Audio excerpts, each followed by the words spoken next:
各位大朋友，各位小朋友，从今天开始，我们就要进入一个学国学的这么一个人生的阶段。那么这个人生阶段会在孩子们的一生当中扮演一个什么样的角色呢？会起到什么样的作用呢？我们且拭目以待。但是我相信它能够扮演很重要的作用，能够担当很重要的角色。我们现在话说回来，我们言归正传，就是如果有人知道了你在学国学，那么我想大概率他会问一个问题：什么是国学啊？或者说国学是什么呀？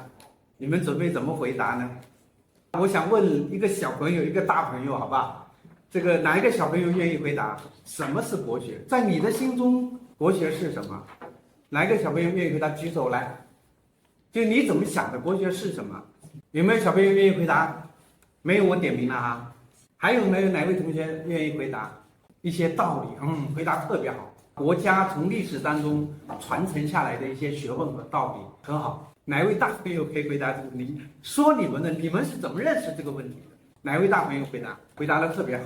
小朋友也好，大朋友也好，回答的都很好。但是呢，都不够全面，都不能够完全的来概括这个国学。实际上，国学没有人能够给他说下一个标准的定义，而我们只能说我们个人的这种看法。我们现在来看一看国学是什么，然后后面还有附上国学九论，实际上也是国学是什么。国学是什么呢？至少要从3个方面来讲，就是我们讲国学至少要从3个方面来讲。第一个方面是从定义上来讲，就国学究竟是一个什么样的定义？国学是中国几千年来主流的思想文化和价值观。国学就是这么一个定义，就是我们几千年来，我们这个国家几千年来主流的思想文化和价值观。那么这里面它有2个关键词，一个叫几千年，一个叫主流。就是说你必须要经过几千年，你如果只是经过100年那不算，你必须是主流。你如果经历了几千年，你不是主流，你也不算。就是国学是我们这个国家几千年来，自从我们有文明以来，我们有文化以来，就是几千年的岁月里头，它主流的思想文化和价值。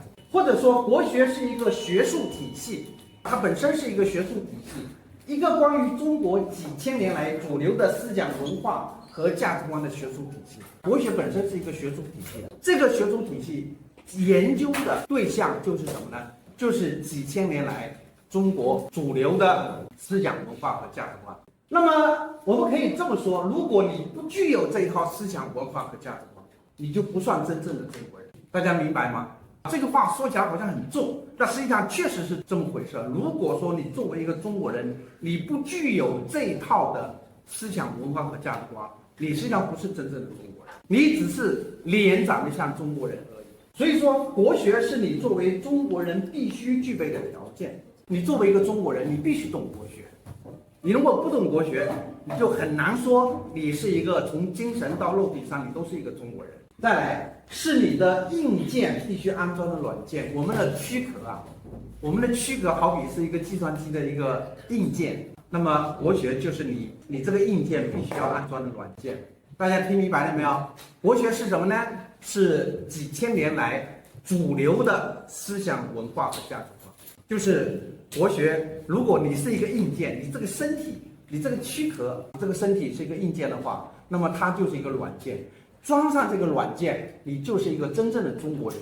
你是和我们的祖先和孔子、孟子、老子、庄子他们一样的，是一个有传承的、有血脉的中国人。你就不是仅仅一个你的肉体是一个中国人，你从肉体到精神上你都是中国人。这是第一个。第二呢，从内涵上来讲，刚才是从定义上来讲，现在是从内涵上来讲，国学可以概括为4个字，叫经史子集。国学可以概括为4个字，就是一个是经，一个是史，一个是子，一个是集。国学是什么？国学就概括为4个字，经史子集。经是什么呢？经就是诗书礼易春秋，也包括论语、孟子、大学、中庸等等经典。经就是经典，经就是在我们民族、我们文化的发展的那个源头，有很多很多的经典。那么这个经典就是经，史是什么呢？史就是《史记》《汉书》《后汉书》《三国志》，乃至全部的24史。史就是历史，子就是百家诸子的著作，集就是所有的诗词歌赋、古文小说。经史子集，我们现在来看一下经史子集有多可怕。你们可能哎呀，经史子集很少，就4个字。我们来看一下经史子集有多少内容。国学瀚海，我们来专门来看一下经史子集是什么。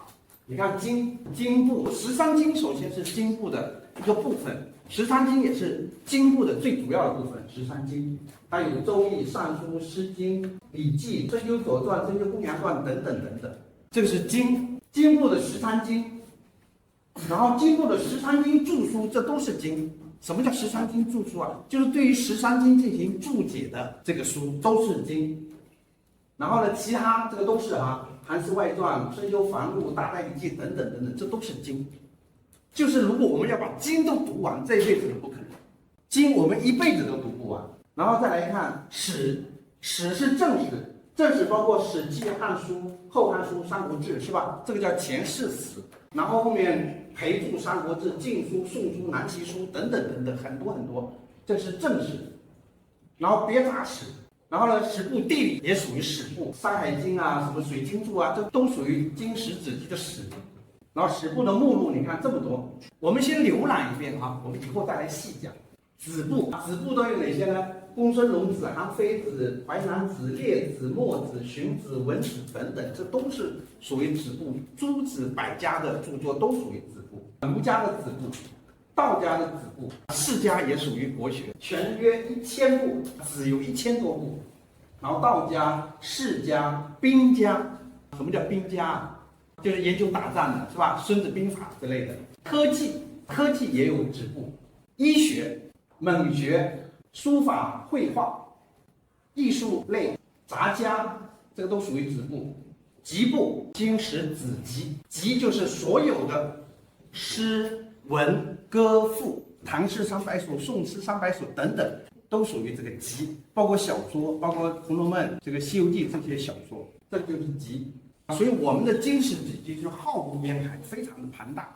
你看集有这么多，你看戏曲、小说都属于集。这就是浏览一遍我们接着来讲，还是来讲这个国学是什么。我们刚才说了，从内涵上来讲，国学就是经史子集。刚才看到了，经史子集就是跟大海一样的，非常的浩瀚，非常的辽阔。那么关于国学的内涵，还有一种说法，国学的主流是儒学。儒学的核心是经学。什么叫经学？我们等一下再说。经学实际上是对于所有的儒家经典的解说。主流是儒学，儒学的核心是经学，经学的冠冕是易学。易学是非常重要的一门学问，易学是所有的经学的头，冠冕就是头。诸经之首，百家之宗就是易学这就是国学。国学的内涵。我们再来讲，从作用上来讲，国学至少有3个方面的作用。哪3个方面呢？首先，国学是天道人性，国学揭示陈述的就是天道人性。什么叫天道人性？比如说天道有一句话叫做“天之道，损有余以补不足”。天之道是什么？天道是什么？举个例子天道是损有余来补不足。什么叫损有余来补不足？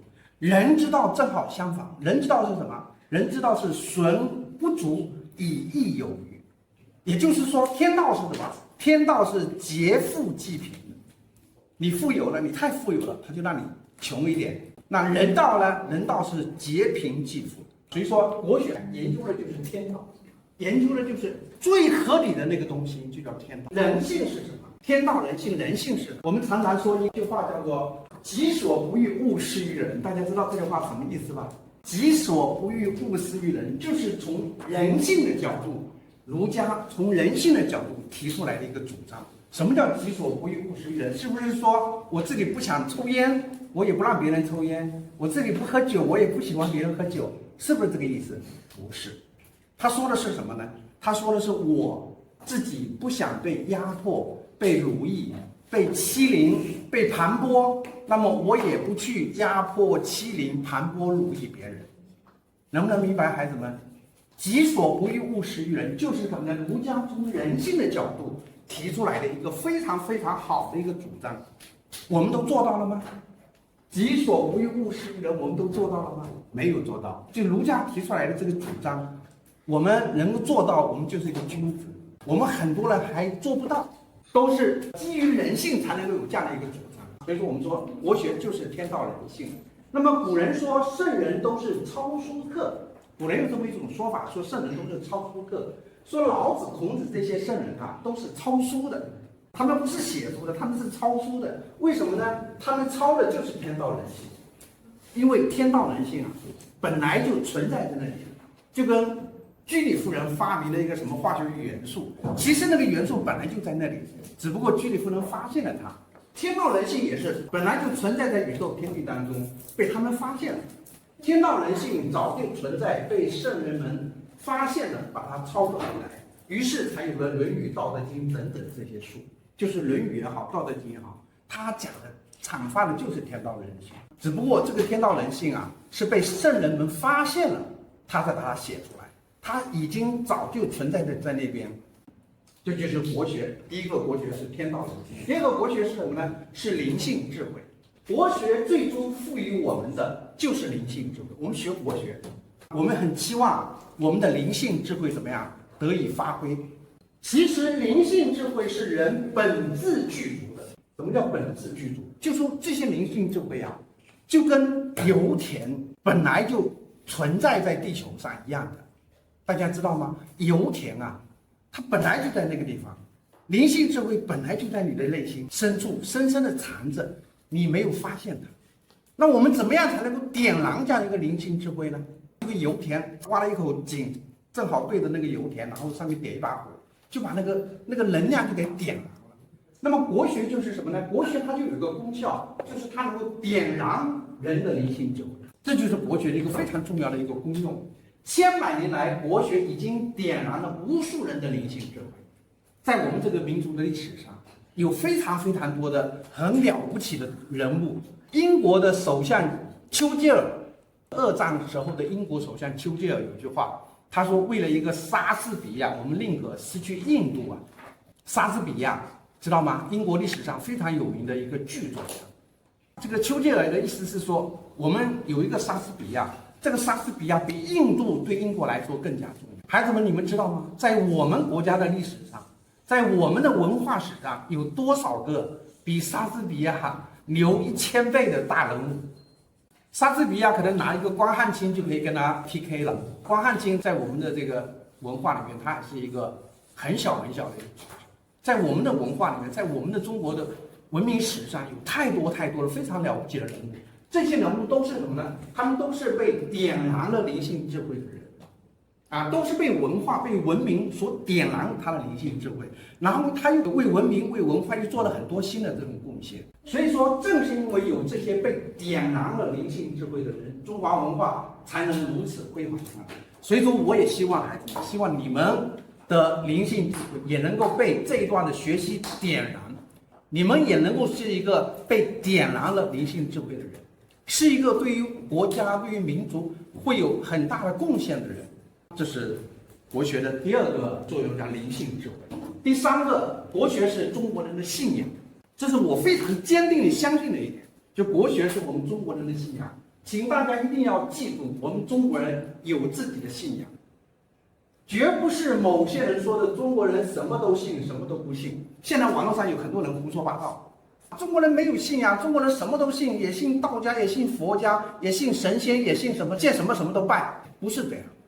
我们中国人，尤其是中国的知识分子，尤其是中国的读书人，尤其是学习儒家、学习道家的这样的一些读书人，他有自己非常坚定的信仰。你比如说范仲淹这种人，大家知道范仲淹吗？哎，范仲淹你知道啊？范仲淹是谁呀？范仲淹是秦朝打仗的吗？反正你忘了啊。范仲淹在我们的文化里面应该算是一个完人，他是士大夫的榜样，是我们读书人的榜样。你说范仲淹这种人他有没有信仰？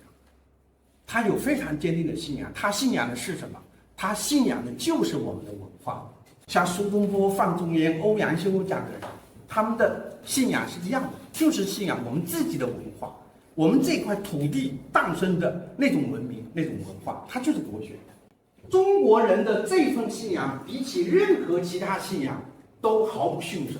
而我个人这是我个人认为，它才是最美、最好、最高级的。就是我们这种信仰，我们这种对于我们自己的民族文化，对于我们的东方文化的这种信仰，是最高级的信仰，最美、最好的这种信仰。我也很希望说，我们每一个孩子都能够接受这种信仰的熏陶，都能够信仰这种信仰。你作为一个中国人，你坚定的相信自己的文化、自己的文明才是最高级的，那是一个真正的中国人，那是一个有中国心的中国人。有一位老先生说，中华文化代表人文主义的最高光辉。这个老先生是谁，我就不说了你们自己可以去研究研究有一位老先生说，中华文化代表人文主义的最高光辉，构成了每个中国人精神深处无可改变的信仰。这是一个很流畅的一个老先生说的话。中国文化就是中国人内心深处的那份信仰。未雨绵绵，这是我的一套读书笔记，很厚，大概有50-60万字了。未雨绵绵说，国学教我们敬天奋道，教我们孝圣贤法自然，教我们孝父母爱兄弟，结成事友尽忠为国，教我们推己及人利己利人，教我们诗书礼乐雅言美文。国学包罗了一切美好与高贵，摒弃了一切丑恶与鄙陋。国学就是我们的信仰。谁说中国人没有信仰？孩子们，从今天开始，你们就要非常明白、非常清楚地知道说，我们中国人作为中国人，作为黄皮肤、黑眼睛、黑头发的中国人，我们有自己的信仰。我们这个信仰是全人类最高级的信仰。